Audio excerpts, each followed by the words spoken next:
Hello दोस्तों, हमारे YouTube channel में आप सभी का स्वागत है। इस वीडियो में हम स्पेशली इंडियन डिफेंस स्टॉक्स के ऊपर डिस्कशन करने वाले हैं। काफी सारे इंपॉर्टेंट टॉपिक्स को कवर करेंगे। देखो दोस्तों, पिछले कुछ दिनों से डिफेंस स्टॉक्स में बढ़िया तेजी देखने को मिल रही है। तो फर्स्ट ऑफ ऑल हम लोग ये डिस्कस करेंगे कि ये तेजी के पीछे रीजंस क्या हैं, एकदम डिटेल में समझेंगे।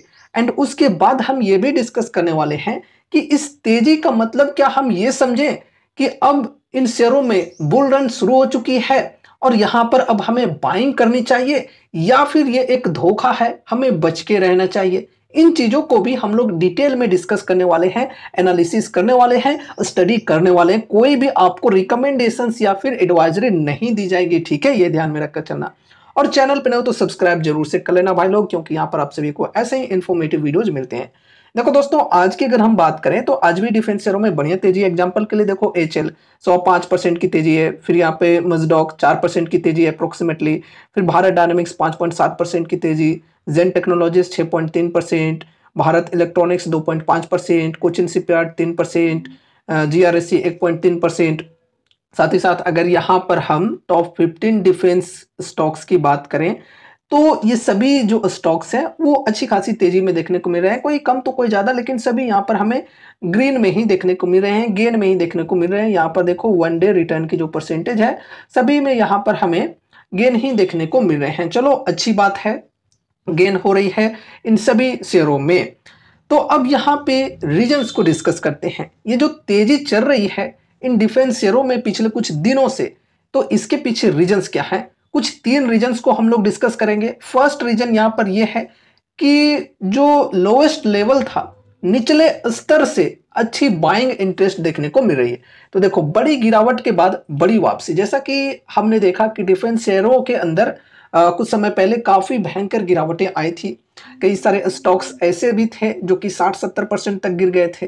तो अब इतनी बड़ी गिरावट आने के बाद निचले स्तर से बढ़िया बाइंग इंटरेस्ट देखने को मिल रही है। ये फर्स्ट रीजन है। यहां पर देखो, डिटेल में कही जा रही है, इस साल की शुरुआत में स्मॉल कैप और मिड कैप शेयरों में जबरदस्त गिरावट आई थी, जिसमें डिफेंस स्टॉक्स भी बुरी तरह पीटे थे। कई शेयर 2023 के उच्चतम स्तरों से 50 से 75% तक गिर गए थे, लेकिन अब उनमें जोरदार रिकवरी हो रही है। देखो, यहाँ पे अगर हम एग्जांपल के लिए बात करें कुछ डिफेंस शेयरों की, एमडीएल की बात करें यानी मजडॉक की बात करें, तो अपने निचले स्तर से 183% की रिकवरी आई है। भाई साहब, बहुत ही शानदार रिकवरी आई है। फिर जीआरएससी की बात करें तो 126% की रिकवरी आई है निचले स्तर से। फिर यहाँ पर कोचिन शिपयार्ड की बात करें तो अप्रोक्सीमेटली 67% की रिकवरी आई है।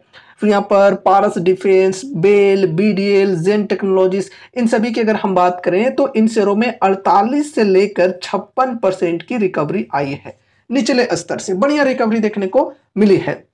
हालांकि इस शानदार बढ़त के बावजूद कई स्टॉक्स अभी भी अपने पिछले उच्चतम स्तर से नीचे हैं। मार्केट एक्सपर्ट्स का मानना है कि यह सिर्फ एक रिलीफ रैली, देखो यहाँ पर एक वर्ड यूज किया गया है मार्केट के एक्सपर्ट्स के द्वारा कि ये जो है एक रिलीफ रैली है, यानी कि राहत भरी तेजी है। प्रभुदास लीलाधर के डिफेंस एनालिस्ट अमित अनवानी का कहना है कि इस तेजी के पीछे मुख्य कारण बाजार के सेंटीमेंट में आया बदलाव है, लेकिन अभी तक इन शेयरों में कोई बड़ी संस्थागत खरीदारी नहीं दिखी है। देखो दोस्तों, अभी हमारे बाजार में क्या हुआ था कुछ समय पहले कि बहुत ही बुरी तरह से गिरावटें आई थी ग्लोबल रीजन्स की वजह से, टैरिफ का इम्पैक्ट हो या फिर रुपया के अंदर गिरावट हो। तो ये कुछ रीजन्स जो थे उनके वजह से काफी बुरी तरह से हमारे बाजार में गिरावटें आई थी। लेकिन उसके बाद गिरावट जब आई, उसके बाद फिर बढ़िया रिकवरी देखने को मिली, बाजार में बढ़िया उछाल आया।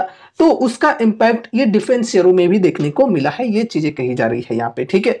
लेकिन यहाँ पर एक बात ये भी है कि अभी तक ये जो डिफेंस शेयर्स हैं, इनमें जो बड़े इंस्टीट्यूशंस हैं इनके द्वारा खरीदारी नहीं देखी गई है, ठीक है? जब बाजार में मोमेंटम लौटता है तो ट्रेडर्स पॉजिटिव खबरों का पीछा करते हैं, और हाल के दिनों में डिफेंस सेक्टर को लेकर लगातार अच्छी खबरें आ रही हैं। हमने ये खबरों को डिस्कस भी किया था, ठीक है? आगे समझ में आ जाएगा कौन कौन से खबर थे। तो देखो, यहाँ पर सेकेंड रीजन क्या है ये हम लोग समझते हैं। तो कही जा रही है घरेलू मोर्चे पर मजबूत ग्रोथ स्टोरी, मार्च का महीना डिफेंस ऑर्डर के लिहाज से अहम होता है।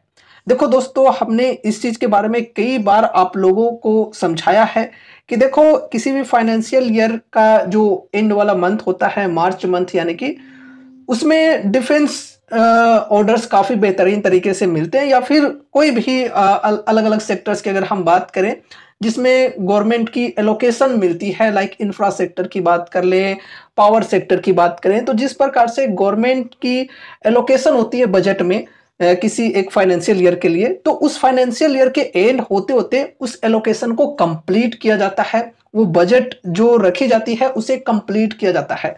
तो जो एलोकेशन था उसे कंप्लीट करने के लिए मार्च के महीने में, यानी कि लास्ट महीने में फाइनेंशियल ईयर के ऑर्डर्स दिए जाते हैं काफी जोरदार तरीके से। तो वो चीजें यहां पर कही जा रही है कि मार्च का महीना डिफेंस ऑर्डर के लिहाज से अहम होता है। ठीक है, तो डिफेंस शेयरों को इस प्रकार से काफी बेहतरीन सपोर्ट मिलती है मार्च के मंथ में, क्योंकि मार्च के मंथ में फाइनेंशियल ईयर की एंडिंग होती है और उस वक्त बजट में जो भी एलोकेशन होता है वो पूरा करने के लिए ऑर्डर्स दिए जाते हैं काफी जबरदस्त तरीके से। ठीक है, और इस साल भी रक्षा मंत्रालय ने इस महीने 54,000 करोड़ रुपए के नए प्रस्तावों को मंजूरी दी है। हमने इस न्यूज को भी डिस्कस किया था रिसेंटली ही कि डिफेंस एक्विजिशन काउंसिल के द्वारा 54,000 करोड़ के रक्षा खरीद को अप्रूवल मिली है। FY25 में अब तक कुल 2.2 लाख करोड़ रुपए के रक्षा सौदों को हरी झंडी मिल चुकी है। भारत में घरेलू रक्षा खरीद बढ़कर 75% हो गई है, जो कि FY19 में 54% थी। तो देखो यहां पर FY19 में 54% थी घरेलू रक्षा खरीद, जो कि अब यहां पर बढ़कर 75% पर हो गई है। यानी कि देखो गवर्नमेंट की जो फोकस है वो इंडिजीनियस के ऊपर काफी बेहतरीन तरीके से, आत्मनिर्भरता के ऊपर काफी बेहतरीन तरीके से, इसलिए जो घरेलू रक्षा खरीद है इसमें यहाँ पर हमें काफी बेहतरीन तरीके से बढ़ोतरी देखने को मिल रही है। देखो वही चीजें यहाँ पर कही जा रही है, यह सरकार की मेक इन इंडिया रणनीति का नतीजा है जो घरेलू डिफेंस कंपनियों को फायदा पहुंचा रही है। सबसे बड़ा बदलाव यह आया है कि अब रक्षा खरीद की प्रक्रिया में लगने वाला समय 2 साल से घटकर सिर्फ 6 महीने कर दिया गया है। बहुत ही अच्छी बात है। इससे Hindustan Aeronautics Limited, Mazagon Dock, Bharat Electronics, Bharat Dynamics और पीटीसी इंडस्ट्री जैसी घरेलू कंपनियों को जबरदस्त फायदा हो सकता है।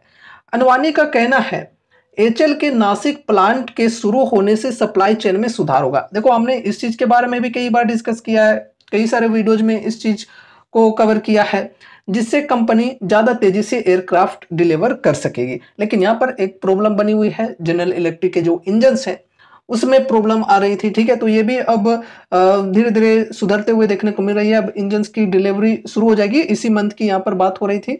तो वो चीजें हैं, जब डिलीवरी शुरू हो जाएगी इंजन्स की तो बढ़िया तरीके से जो एचएल है वो अपने ऑर्डर्स को एग्जीक्यूट कर पाएगा, एयरक्राफ्ट को तैयार कर पाएगा, और ऑर्डर्स की जो वैल्यू है वो कंपनी के रेवेन्यू में, प्रॉफिट्स में कन्वर्ट हो पाएगी। ठीक है, इसी तरह बेल को डिफेंस इलेक्ट्रॉनिक्स ऑर्डर्स में बढ़ोतरी का फायदा मिल रहा है, जबकि मझगांव डॉक के पास मजबूत ऑर्डर बुक है। इसके अलावा चीन की आक्रामक नीतियों और ग्लोबल भू राजनीतिक तनावों को देखते हुए भारत आने वाले सालों में अपने डिफेंस बजट में और बढ़ोतरी कर सकता है।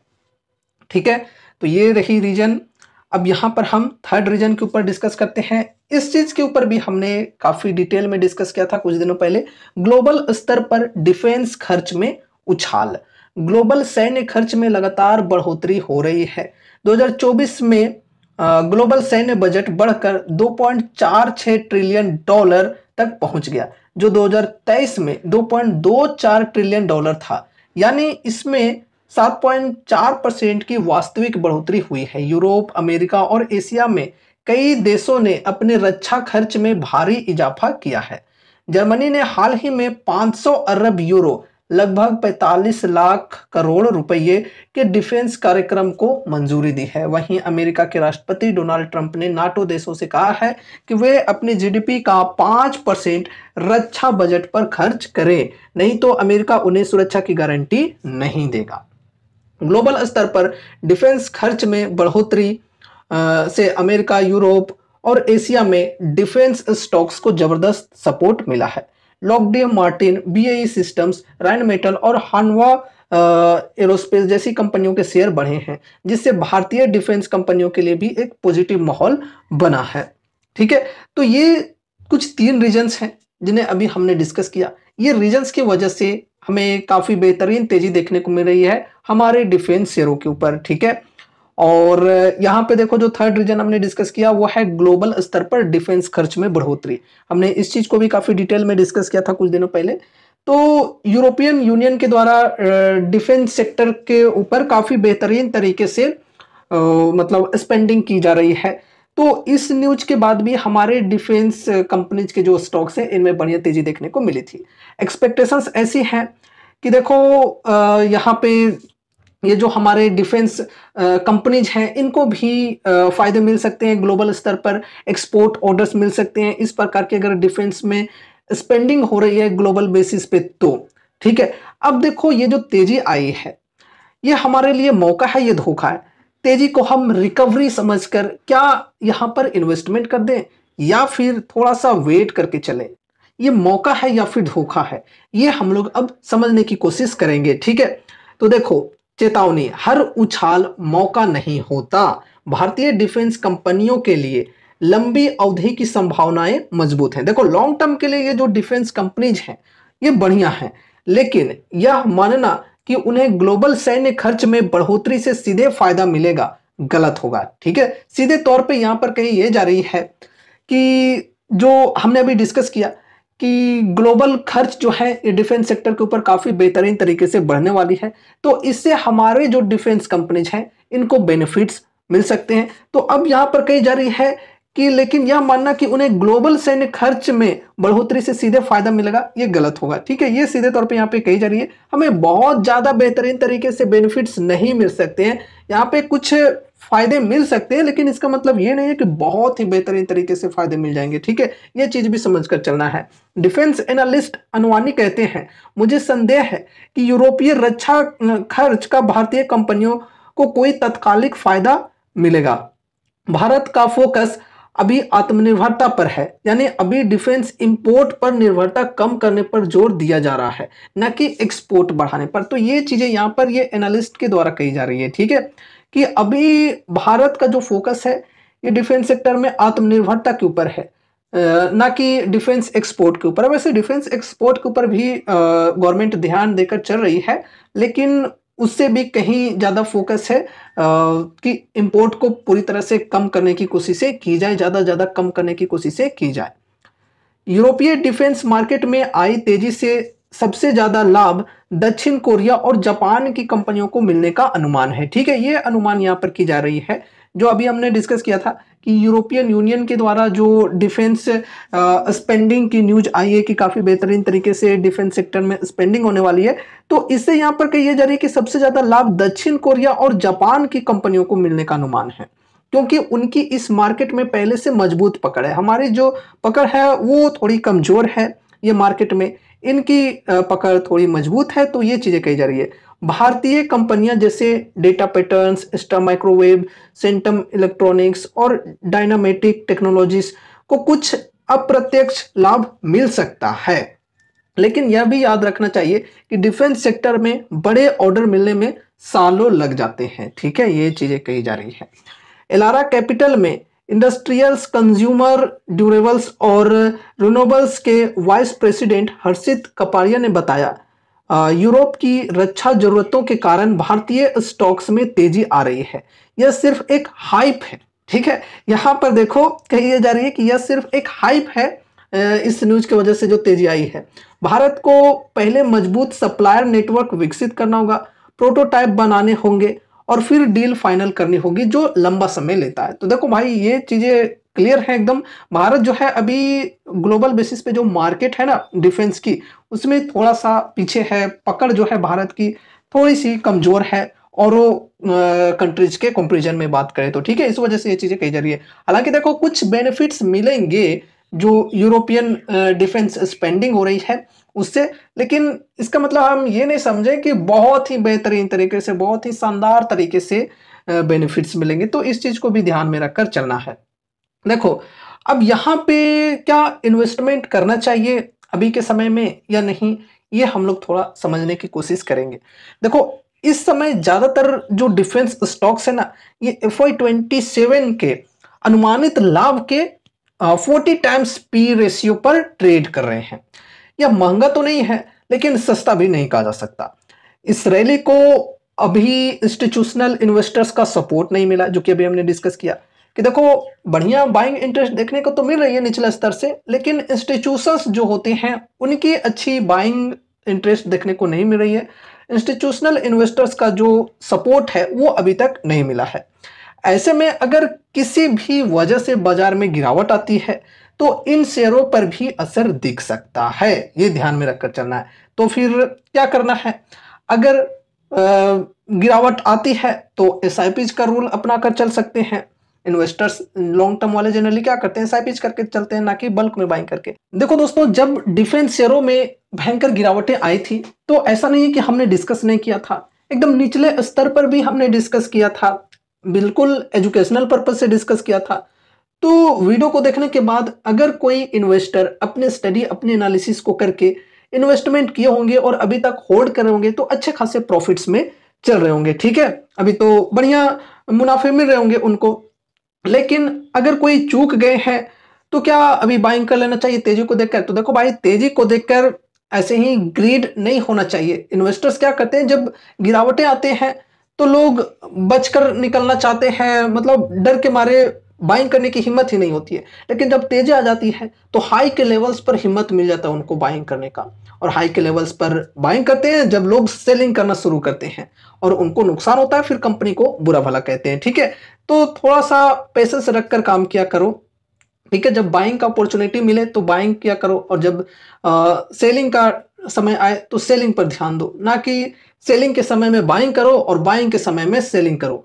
तो इन चीजों को ध्यान में रखकर चलना है। इसके अलावा अभी देखो, कुछ बड़े इवेंट्स हैं, लाइक 2 अप्रैल को टैरिफ की न्यूज आने वाली है अमेरिका से, तो इसके ऊपर भी बाजार की नजर रहेगी। देखते हैं टैरिफ में अगर कुछ नेगेटिव चीजें आई बाजार के हिसाब से तो बाजार में गिरावटें आएंगी, तो डिफेंस शेयरों के अंदर भी गिरावटें देखने को मिलेंगी। फिर यहाँ पे अभी Q4 के रिजल्ट्स आने बाकी हैं, FY25 के रिजल्ट्स आने बाकी हैं, तो रिजल्ट्स को देखना जरूरी है। कंपनीज के परफॉर्मेंस कैसे रहते हैं, उसी के अनुसार स्टॉक्स के अंदर भी एक्शन देखने को मिलेंगे। तो इन चीजों की कंफर्मेशन के साथ अगर एंट्री लिया जाए तो ज्यादा बेहतर हो सकता है, और उसके लिए पेशेंस रखकर इन्वेस्टर्स चलते हैं। बाकी देखो, मैं आपको कोई रिकमेंडेशंस या फिर एडवाइजरी नहीं दे रहा हूं, इसलिए आपको अपनी स्टडी, अपनी एनालिसिस के अनुसार जो चीजें सही लगती है वो करके चल सकते हो। बाकी थोड़ा सा टेक्निकल्स के अंदर समझते हैं। देखो, ये रिकमेंडेशंस या फिर एडवाइजरी नहीं है, मैं आपको बार बार कह रहा हूं। मस्डॉक की बात करें तो देखो भाई साहब, यहाँ पर कुछ इस प्रकार की ट्रेंड लाइन बनी हुई थी, ब्रेकआउट मिली है। अब यहाँ पर भी रेजिस्टेंस है 2768 की, फिर यहाँ पर 52 वीक हाई की रेजिस्टेंस है। अभी देखो 52 वीक हाई के लेवल से तकरीबन 9-10% ही नीचे है, और नीचे के स्तर से काफी बढ़िया बाइंग इंटरेस्ट देखने को मिले, बढ़िया उछाल आया है इस शेयर में। फिर यहाँ पर भारत इलेक्ट्रॉनिक्स की बात करें तो सेम यहाँ पर भी हमें देखने को मिला है, ये जो ट्रेंड लाइन है अभी तो देखो यहाँ पर ब्रेकआउट देने का प्रयास कर रहा है स्टॉक। कुछ इस प्रकार से ट्रेंड लाइन को जो प्राइस है वो रिस्पेक्ट देकर चल रहा है। अब देखो यहाँ पे अगर इसे ब्रेकआउट मिलता है बड़ी कैंडल के साथ में, बढ़िया वॉल्यूम के साथ में, तो हम यहाँ पर बढ़िया रिकवरी एक्सपेक्ट करके चल सकते हैं। फिर देखो पिछला जो हाई है 320 का, ये रेजिस्टेंस के तौर पे वर्क करेगा, तो ये भी ध्यान में रखकर चलना है कि पिछला हाई भी ब्रेक होना जरूरी है। एंड उसके बाद यहाँ पर HL की बात करें तो यहाँ पर भी उसी प्रकार का ट्रेंड लाइन बनते हुए देखने को मिल रहा है। कुछ इस प्रकार से देखो, ट्रेंड लाइन को रेजिस्टेंस बनाकर स्टॉक जो है वो चल रहा है, और अगर ब्रेकआउट मिलता है तो चलो फिर अच्छी बात होगी फिर। एंड उसके बाद यहाँ पर BDL की बात करें तो यहाँ पे देखो ये रेजिस्टेंस की लेवल है 1358 के अप्रोक्स, तो इसी रेजिस्टेंस पर है स्टॉक फिलहाल। एंड उसके बाद यहाँ पर जेन टेक्नोलॉजीज की बात करें तो भाई साहब ये जो स्टॉक है काफी ज्यादा पीटा था पिछले कुछ समय में, बहुत ही भयंकर गिरावट आई थी, 60% से भी ज्यादा की गिरावट आई थी, लेकिन फिर निचले स्तर से बढ़िया बाइंग इंटरेस्ट देखने को मिली है, और अभी यहाँ पर रेजिस्टेंस के पास ही है, प्राइस 1581 का रेजिस्टेंस है। तो ये कुछ डिफेंस शेयरों के टेक्निकल्स के ऊपर भी हम लोगों ने अभी कुछ समझा है, स्टडी किया है। तो दोस्तों ये रही हमारी आज की वीडियो। उम्मीद है कि इस वीडियो के माध्यम से आपको कुछ यूजफुल इन्फॉर्मेशन मिले होंगे। तो वीडियो को लाइक करके चैनल को सब्सक्राइब कर देना, और मिलते हैं अगले नए वीडियोज के साथ। तब तक के लिए बाय बाय।